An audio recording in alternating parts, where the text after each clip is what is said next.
Hey everyone, today I wanted to discuss the bent over barbell row, many of the reasons why I like it, and then just some subtle form tweaks and technical stuff that I want to go over and how to cue it properly and how to perform it properly. So obviously it's a fantastic movement for building upper back strength, to build a muscular upper back.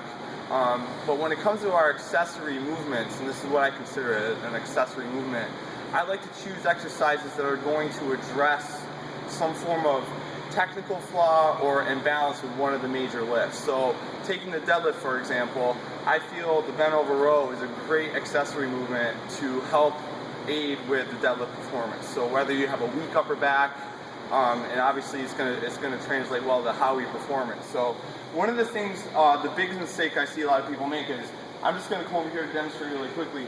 I don't like when someone unracks the barbell and then tries to do a bent over row that way. I just feel like there's this awkward carryover to the deadlift, and not that it's the wrong way, it's just my personal preference. I prefer to start from the floor. So taking the conventional deadlift into consideration, when we do a conventional deadlift, we start here.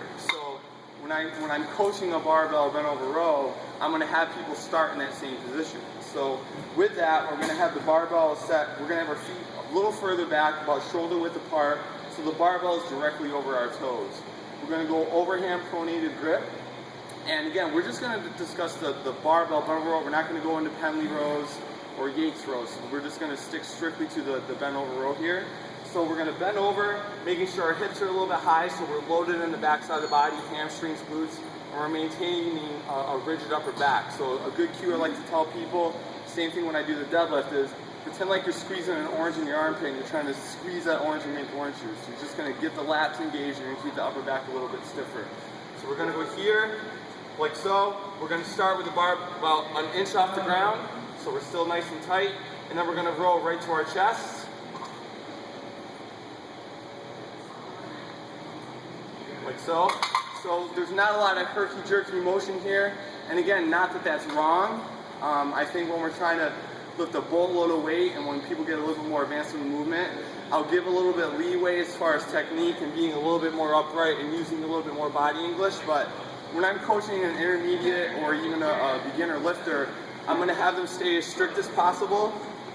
Start an inch off the ground. They're going to start and end right there. Keep that upper back stiffness. I don't want their head poking forward. Hi, Effie. We got a little cameo from Effie here.